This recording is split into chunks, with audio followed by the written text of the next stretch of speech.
जय श्री कृष्ण। आप सभी को अहोई अष्टमी की हार्दिक शुभकामनाएं। प्राचीन काल में एक नगर में एक साहूकार रहता था, जिसके 7 बेटे और 7 बहुएं थी और एक बेटी भी थी, जिसका विवाह हो चुका था। दीपावली पर वह अपने मायके आई थी। दीपावली के अवसर पर आंगन को लीपने के लिए 7 बहुएं अपनी ननद के साथ जंगल में जाकर मिट्टी लाने गई। जंगल में साहूकार की बेटी जिस जगह पर मिट्टी खोद रही थी, वहाँ पर साहू माता अपने बेटों के साथ रहती थी।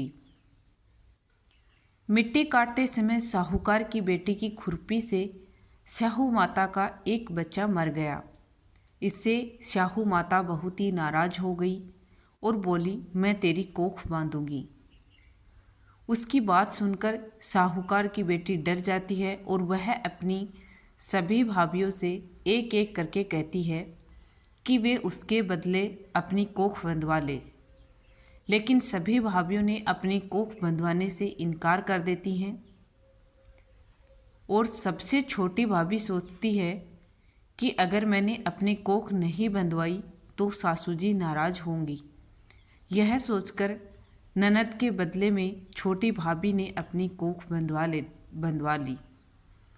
इस घटना के कुछ समय बाद जब उसकी छोटी भाभी के बच्चे होते तो वे 7वें दिन ही मर जाते। ऐसे करके उसके 7 संतानों की मृत्यु हो जाती है। तब उसने एक पंडित जी को बुलाकर उससे पूरी बात पूछी और उनका उपाय पूछती है। तब पंडित जी कहते हैं कि तुम सुरही गाय की सेवा करो। सुरही गाय साहू माता की भाईली है, वह तेरी कोख खुलवा देगी, तब तेरे बच्चा जीवेगा। अब वह बहुत जल्दी उठकर चुपचाप सुरही गाय के नीचे साफ सफाई कराती। सुरही गाय ने सोचा, रोज़ सुबह सुबह कौन मेरी सेवा कर रहा है। आज देखती हूँ। गौ माता खूब सवेरे उठकर देखती है कि साहूकार की बेटे की बहू उसके नीचे साफ सफाई कर रही है। गौ माता उससे कहती है, क्या मांगती है। तब साहूकार की बहू कहती है कि हे गौ माता, साहू माता तुम्हारी भाईली है और उसने मेरी कोख बांध रखी है, सो मेरी कोख खुलवा दो। गौ माता ने कहा, अच्छा ठीक है। अब तो गौ माता समुद्र पार साहूकार की बहू को अपनी भाईली के पास लेकर चल पड़ी।